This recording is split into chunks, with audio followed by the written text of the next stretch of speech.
Hello dear friends, in today's engaging video I'm excited to demonstrate some creative ideas you can apply using a bottle, one that almost every household possesses but often feels too precious to discard.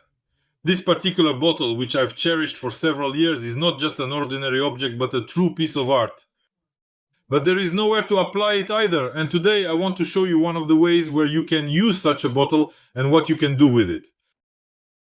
This innovative technique is adaptable to virtually any type of bottle you may have, regardless of its size, shape or design.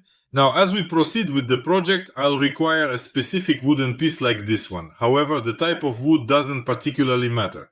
For my demonstration, I have chosen a delightful piece of cherry wood. Here it lies. I've had it for several years too, and finally I found a use for it.